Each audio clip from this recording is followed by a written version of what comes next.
Oline, the heartbeat of humanity is calling you.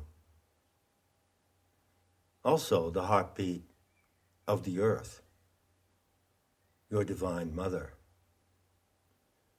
I've ever wondered what makes your heart beat?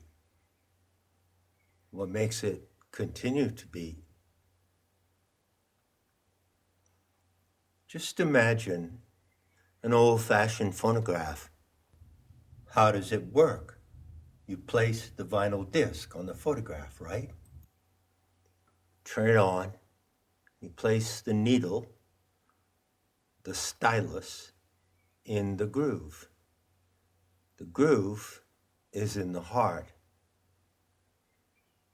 So your heart is actually an instrument of sound constructed by cosmic powers.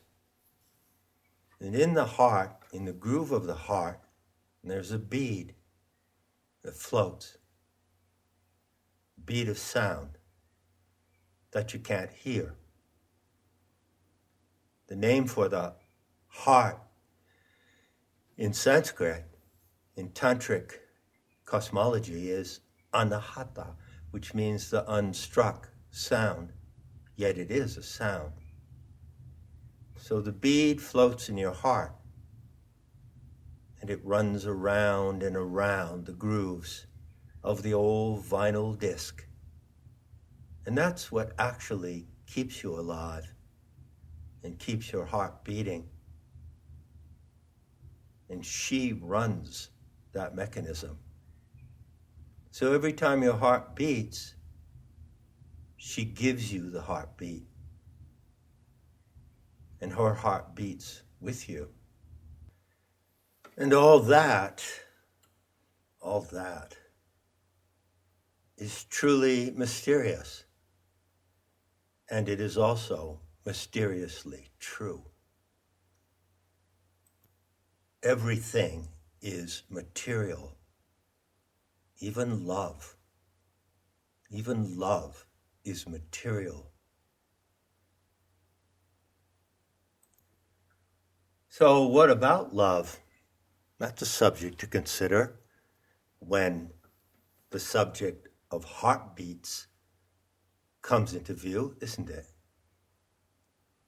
It's fair to say that when you see someone you love, someone you come to love, your heart beats in a special way, doesn't it? Your heart beats for that person, boy or girl, man or woman, and your heart beats with them, synchronizes with their heartbeat, and that's love. Now, it's fair to say as well that I talk a lot, don't I? And I talk publicly and privately. What I talk about publicly often is Planetary Tantra. I've said from the beginning, it's entirely free. It's the system of autogenic feedback between each human animal and the source of life, the mother planet. Now, there are many technicalities in Planetary Tantra, and I don't talk about all those technicalities publicly. I don't need to explain to anyone what I do, but just as an act of spectacular generosity, I'll let you know. I only talk to the in-group about certain technicalities of Planetary Tantra because it would be wasteful and reckless and unwise to talk about them openly. You need to be associated with a circle of trustworthy people who know that technique in order to discuss it in more intimate details. That's why I hold some of it back, and I discuss it with members of the school, with the insiders of Planetary Tantra, called Shaktas. Now, the extent, the amplitude, the depth of the intel that I have is considerable. And it's almost not fair for me to just put it out publicly. I have a responsibility with certain elements of that Gnostic intel to teach people how to handle it. It's high power intel. So I'm not just going to give it out to anybody unless I know that I can take some responsibility in showing them how to handle it, you see. So there's no end to my talking, is there? It just goes on and on and on. And you may wonder sometimes, I don't know, I'm just guessing for a friend, that you may wonder about, me personally. Because the way I come across to you here is actually in a transpersonal medium, transpersonal genre, transpersonal style of delivery. So you may wonder about me, maybe not. But if you do, one of the things that might have crossed your mind is love. And you may wonder, who do I love? Or, better said, keeping with the heartbeat theme, have I ever fallen in love? Have you ever wondered that? Has John Lamlash ever fallen in love? Well, whether you want to know or not, and whether you're ready or not, I'm here to answer that question, and the answer is a resounding yes. I did fall in love once, and the operative word is once. And I can assure you, whoever you are, that the old saying, the old songline is true to the core. The first cut is the deepest. So yeah, I did fall in love once. It happened on a cold January day in New York City in 1967.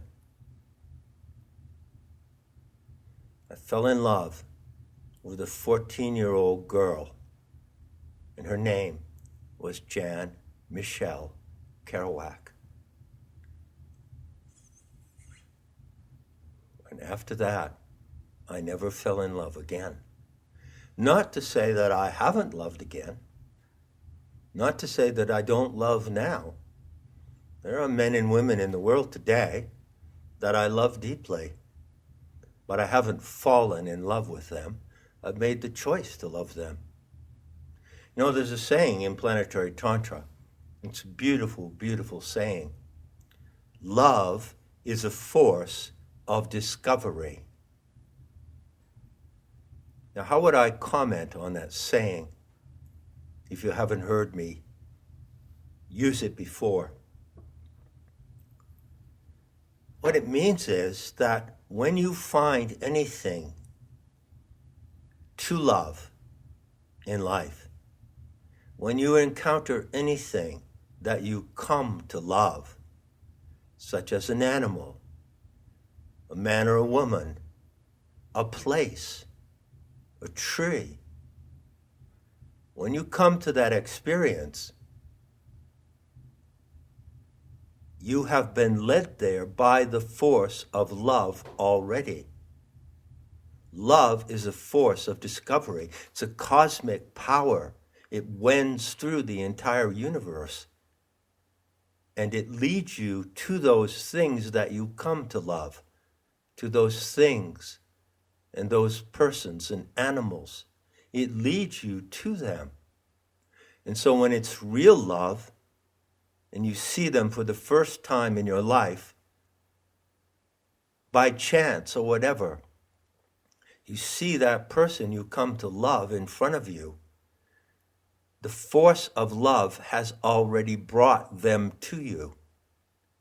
And it's as if you loved them before you ever met them. That's how it is. That's how it works. And that is most certainly how it feels. I venture to say that the way it happened to me is the way it happens to everyone. So the first moment that my eyes looked upon Jan, I already loved her due to the force of discovery that brought us together. And at that moment, she loved me as well. And there's another factor that came into play in my case, and that's the factor of beauty. Now, you may know by now how important beauty is to me. Important is a cheap word. Essential. And I have a voracious appetite for beauty. And when I saw Jan Kerouac in the hallway of that run-down tenement building at 144 Avenue B in New York City, I saw the most beautiful woman I had ever seen and would ever see. And I have never known a woman more beautiful than Jan. But what do I mean by beauty? Do I mean cosmetic beauty? Do I mean beauty by the popular standard? Whoever is dictating those standards? Well, I mean natural beauty. Goddess-given beauty, like the beauty of a waterfall, of a willow tree in the rain, beauty of a wild orchid on the lawn, that kind of beauty, but in feminine form, in the guise of a 14-year-old girl. And I was what?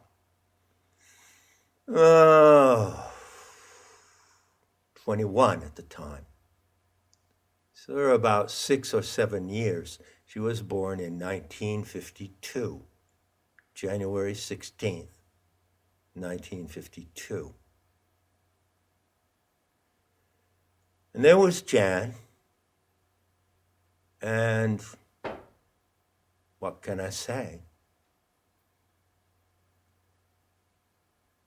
That kind of beauty I've never seen again. There is no woman in the world beautiful enough for me, to be brutally honest with you. That was the first cut.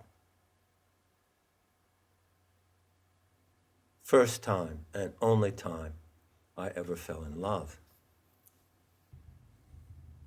Now, what can I say about Jan's beauty? Well, it was something intimate to me, something special for me.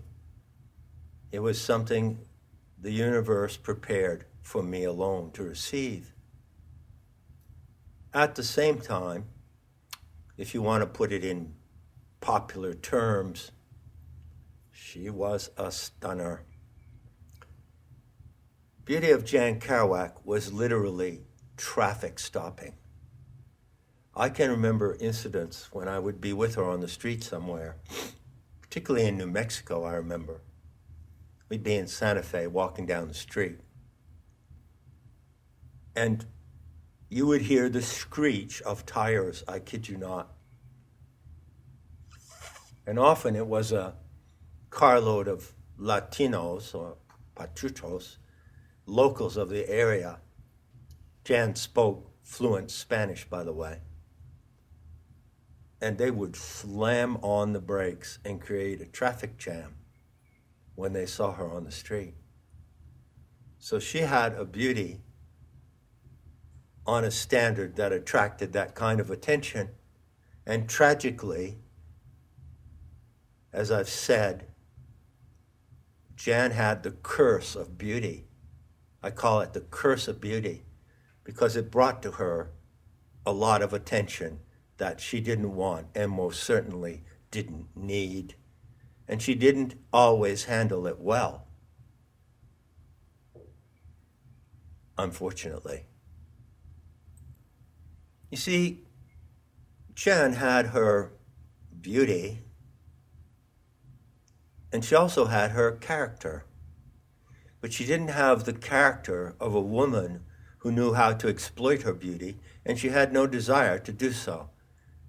She was too naive and innocent to be able to traffic on her beauty. Do you see that? Her character was not that of a woman who could do anything like that. So what was her character?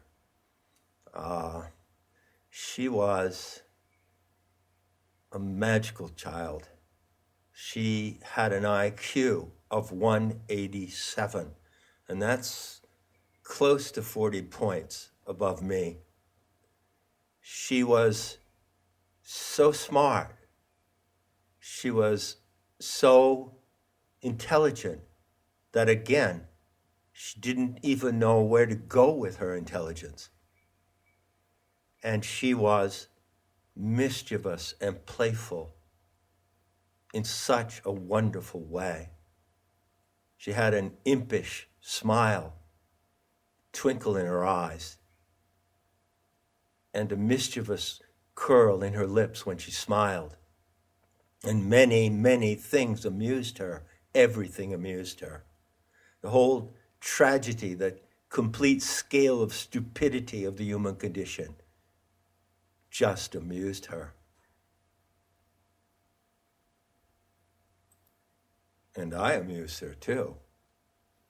Jan never made fun of me, but she used to humor me. Do you know what it is to humor someone that you love? She humored me. And she knew that there were things about me that were not normal. And she knew that people couldn't handle me. And she found that also quite amusing. In fact, Jan had a term she used to describe me. We didn't socialize very much. Talking now about, the 60s. The end of the 60s we met, and then into the 70s. Well, the hippie movement was still pretty big. The last wave of the psychedelic youth generation was subsiding. We never belonged to that. Jan hated hippies. We never associated with hippies. But of course, that was the cycle. That was the cycle of youth, the revolution of youth, which was a spectacular event of that moment. And we were in it, but we were not part of it. We never wanted to be. So we didn't socialize very much. We were raw and faithless. And we kept to ourselves. We had a world on our own. But occasionally, of course, we would socialize. We would fall into one scene or another. And Jan, who was super observant, often noticed that people were uncomfortable around me. She never explained anything. She never made any excuses for me.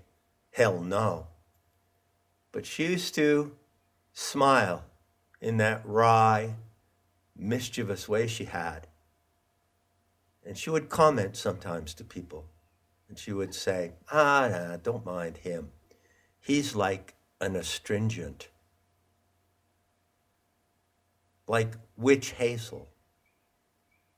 So Jan told people that being around me was like having witch hazel slapped on your face. And she found that so amusing, and she loved to watch that. But basically, we didn't engage with anyone. We didn't like to engage. We dissociated ourselves. And we lived a solitary and lonely life together. And in that life, Jan was my medicine. Her beauty was my medicine. It was a balm to me for the pain that I carried, pain that I could never understand. It took me years to know the root and source of my pain. But when I looked at Jan, when I heard her laugh, when I watched her making bread, when I watched her in the garden, squeezing her bare feet into the mud as she watered the tomatoes. She loved gardening. She talked to vegetables. I would just look at her. I would just gaze at her. And it was so comforting to me. So I drank the beauty of this young woman. It was my medicine. Now, I also found that medicine with other women. In fact, the company of women, and only women, was my consolation in medicine in life for many, many years.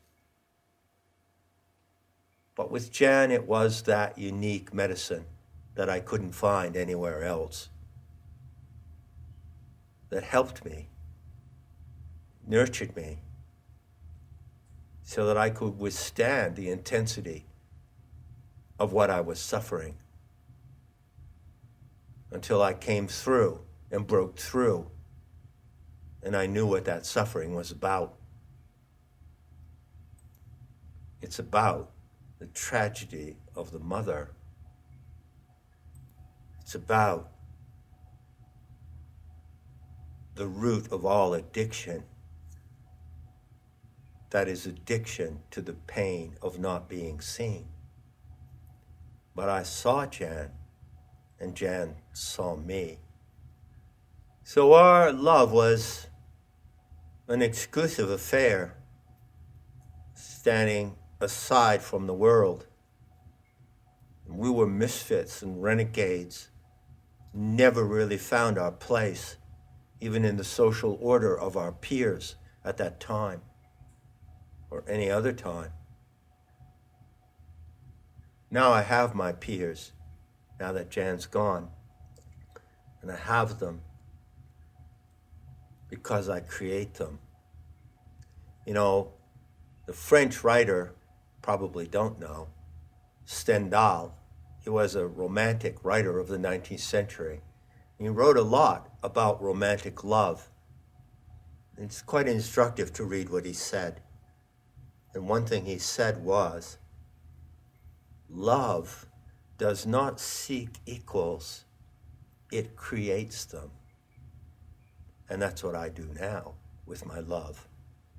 And I do love women today, very, very deeply. Certain women in my life, and men as well. But I don't love anyone like I love Michele Kerouac. I never will, and I don't even want to. I've learned so many things from love over the years. Perhaps love is the supreme teacher in a way. And what could I tell you about what I've learned? Well, a couple of things maybe. Just what immediately comes to mind. Just a couple of things. How about this? Separation is an illusion, but loss is real. So it could be said, speaking in common language, that I lost Jan. She died, so the saying goes. She died when she was only 44, in June of 1996. But did I lose her? Well, in a way I really did, but in another way I didn't. what love has taught me, among other things, is that you can never really lose anything that you truly love. It stays with you all your life, and it forms and shapes your life. There are a couple of lines of poetry that come from a British poet, English poet. I think his name was George Herbert, and he belonged to a group of so-called metaphysical poets, which included John Donne, D-O-N-N-E, who wrote some remarkable poems about love. And this line goes like this: "It is better to have loved and lost than never to have loved at all." And that's kind of a truism. You might find it inside a card with roses on the front that you send to someone, maybe to console them at the loss of a loved one. But I go you one better on that. I've revised those lines, and they go like this: "It is better to have loved and lost than never to have lost at all." So loss, which is a risk of love, is actually essential to the richness of love. Now there's a formula among those I call kalikas. Those are warriors in the line of beauty, not the line of duty. Warriors for the goddess, warriors for the anthropos. That line concerns the triple whammy, the triple wounding that can occur in the course of life. Loss, abandonment, and betrayal. These are events that can occur. And when you experience all three of these at once, that's called the triple whammy. Now, Jan suffered that loss. She suffered abandonment, and she suffered betrayal, but never from me. The abandonment in particular came through her family history, because she was the daughter of a famous American writer, an icon, a cult leader, Jack Kerouac, known as the King of the Beats, and he's a personality in the literary world of the United States and indeed globally, who was associated with a movement called the Beat Generation. It emerged in the USA following the Second World War. The most famous novel of Jack Kerouac is On the Road, which he was writing in 1952, at the time that Jan was born. And he abandoned her, and more or less refused even to recognize that he had a daughter, or that she was his daughter, until a certain moment in life when I decided that wasn't going to fly. So I took Jan. We were living in the Lower East Side in New York City, and I went to Lowell, Massachusetts with her, and I took her to her father. And I think it was only the second or third time in her life that she'd ever seen him. So I confronted her father with his daughter. And she wrote about that meeting in her book, Baby Driver. Well, that meeting was significant perhaps, but it didn't really heal the wound of abandonment. So Jan suffered from that abandonment. You know, in the early part of our lives together, our life together, she didn't even want to be known as Jan Kerouac. She never introduced herself that way. She wanted to be known as Jan Lash. So there was a big problem there, father-daughter problem. And he betrayed her by denying that she was his daughter. And I never forgave him for that. I'm not the forgiving type anyway. And I hold in contempt the people who are in his cult and who worship him as a great literary figure of the 20th century, which he may well be. But as a man, something less.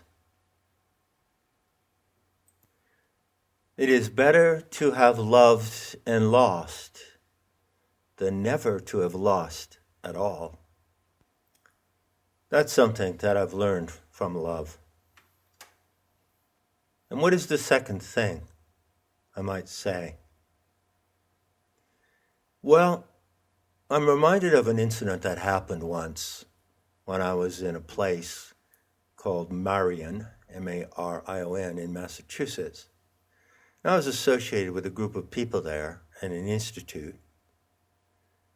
And I met a woman there once at a big gathering, big social gathering on a Friday night before a seminar that I gave. And she was a lovely woman. She was really beautiful. Reminded me of Lauren Bacall. That kind of beauty. Classy woman. And she wore a Stetson, which was really classy too. Woman style Stetson hat. She had a scarf. She had flair. This woman had style. She was super rich. She came from New York City. And she came over to converse with me. And she was really honest with me. And she said, well, I know what you're saying about Christianity. And, I know that a lot of the beliefs in it are probably wrong and maybe even unhealthy. I was speaking, of course, as a Gnostic, presenting my critique of Christian faith in that circle at that time. She said, I know that the things that are wrong about it, as you describe them, they're probably really wrong. But I need it. I need that faith. And I said, oh, really? Why is that? And she said, well, I lost the one love of my life a few years back, and I'm alone now. And I really count on being able to see him again. And in this faith of Christianity, it's widely assumed, somehow, that if we hold the faith, then we will encounter the ones we love after death. And that's really the main reason why I'm still a Christian. What a remarkable thing to say. I mean, she was so candid with me in that moment, in that gathering. So how did I respond? Well, I said, there are other ways to have that assurance, better ways.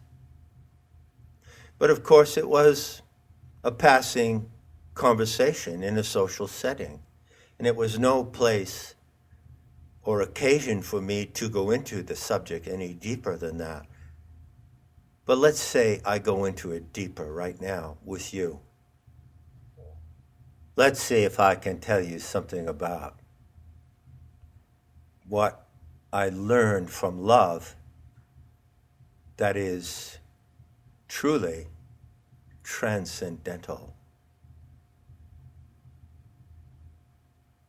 Although Jan Kerouac died, according to the ordinary way of stating things, in 1996, I've actually seen her 3 times since then. And I've seen her in physical form, just as alive as any of you are today. Now, the occasion and the circumstances in which this meeting occurred, these 3 meetings, are exact and extraordinary. I'll describe just one of them. When I was living in Andalusia, in a white village, looking out to the Straits of Gibraltar and the mountains of Africa, I had a little 2-story house in town, and the bedroom was downstairs. So one day, I think it was in the spring, I was sleeping down there, and I woke up when I was sleeping. So I woke up in a lucid dream, and I immediately realized that I was in a lucid dream, and it was as if I were awake, but I knew that I was dreaming. So I woke up in bed, and I looked around, and the instant that I recognized that I was having a lucid dream, I got quite excited, as happens, and I said, well, what am I going to do now? Because in a lucid dream, you can do anything you like, you see. So I got up, and I went up the stairway to the 2nd floor to go out on the balcony and look out across the valley below, down to the coastline, across the Straits of Gibraltar to the mountains of Africa, as I often did, and that is one hell of a view.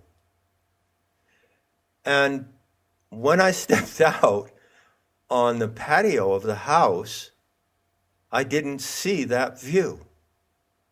No. There was another view. There was another landscape right there in front of me. Now, I knew that I was having a lucid dream, so in a way I wasn't surprised, but you can't help but be surprised in a lucid dream, right? So I was startled that I was sober and rational even, and I looked at this other landscape right off the balcony. I could step off the balcony into this other landscape, which was a scene in an area, in a setting that resembled Maine, where Jan and I had been together on some occasions.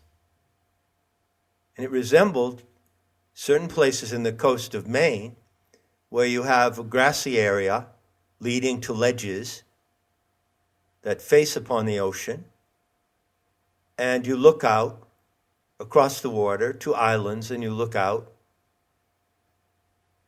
into the distance beyond the coastline. So it was a setting on the coastline of Maine. And there were some people there having kind of a barbecue. So there were tables set. There were awnings over the tables. And some people were mingling and chatting. And there was Jan Kerouac standing there, a little bit offside from the rest of the gathering. And she turned and she looked at me. And I stepped out into that scene, and I went to talk to her. And she was alive. She was as real as any physical person that you see in the course of your day.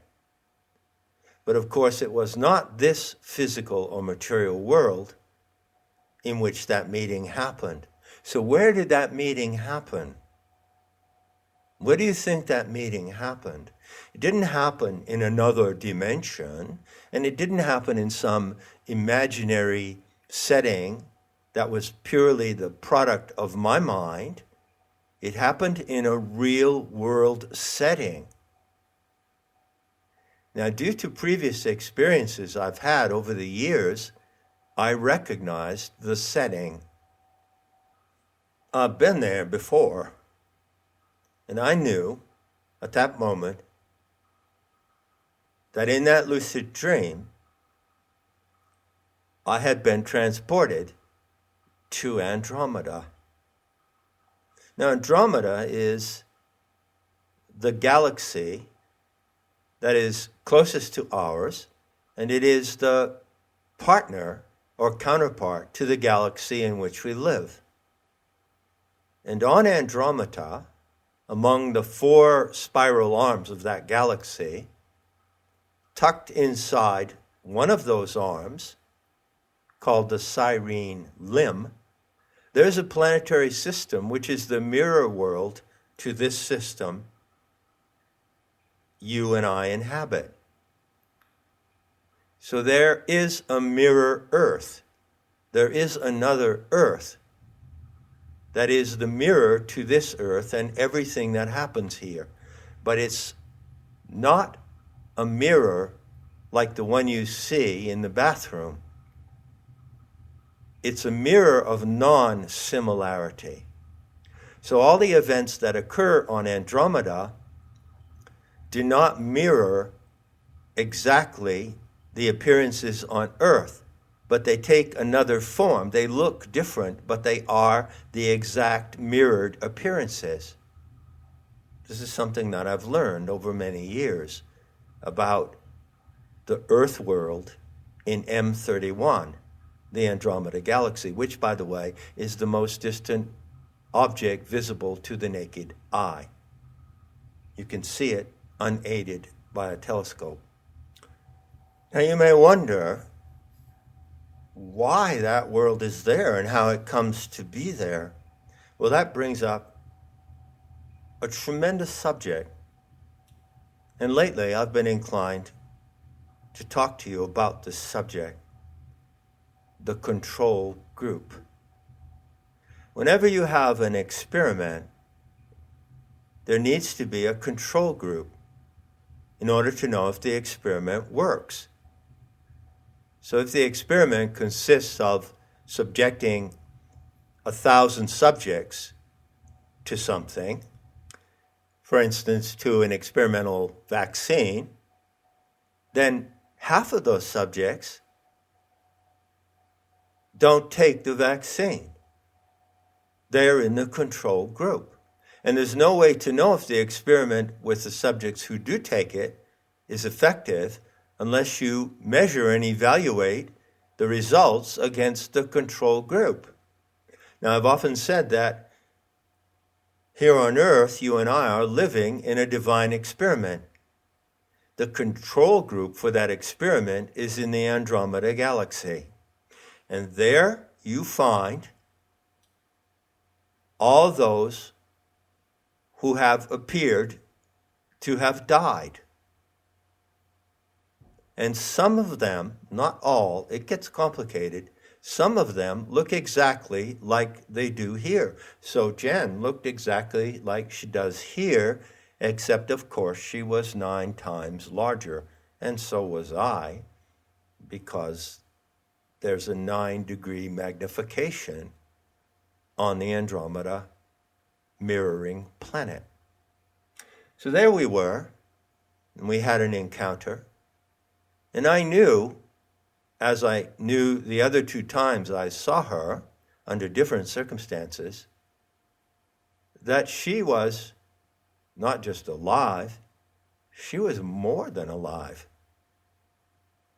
And that she lives now. And so although I lost her in a way, I never did, you see. And you never can. That's how love works. It's a transcendental mystery. And everything is material. So, I wish I could sing for you. And if I could, I would sing those lines. Don't cry for me, Argentina. The truth is, she never left me. Enough said. And I'll be seeing you in the beauty to come.